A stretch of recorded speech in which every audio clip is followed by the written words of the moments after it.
In this video, we're going to take the value for a customer who buys the series and the value for a customer who borrows the series, and we're going to calculate a weighted average of those two.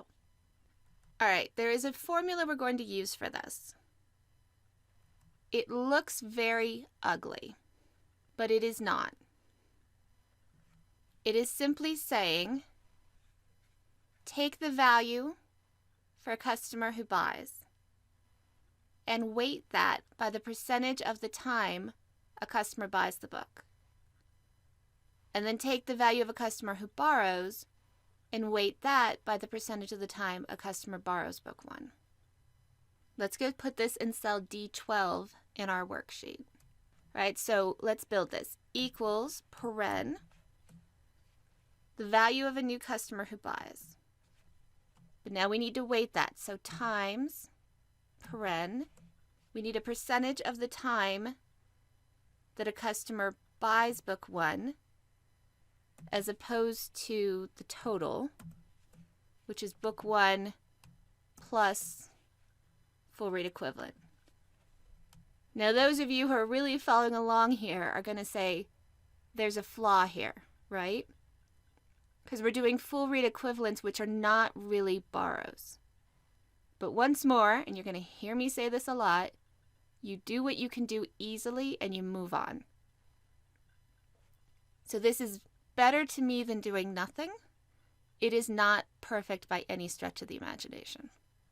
All right, so let's close that out and close that out and then do the same thing on the borrow side. So plus paren value of a customer who borrows times paren. We've got our number of borrows, and we need to divide that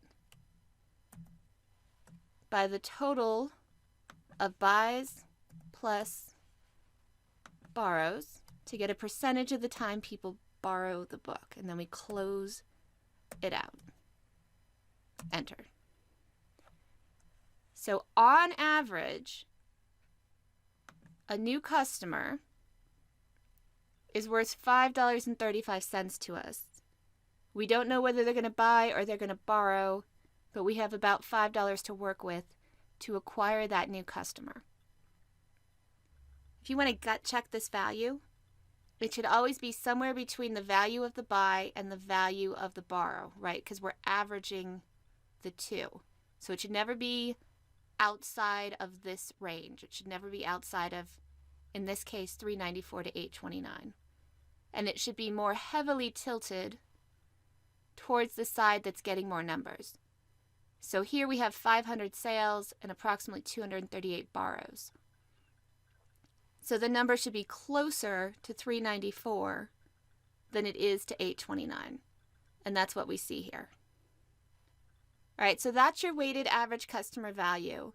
You could also do a weighted average customer value if you're wide with different marketplaces. So you could do Amazon, Kobo, Nook, have values for each one, have units sold for each one, and do a weighted average value that way to see what you could spend on advertisers who advertise wide.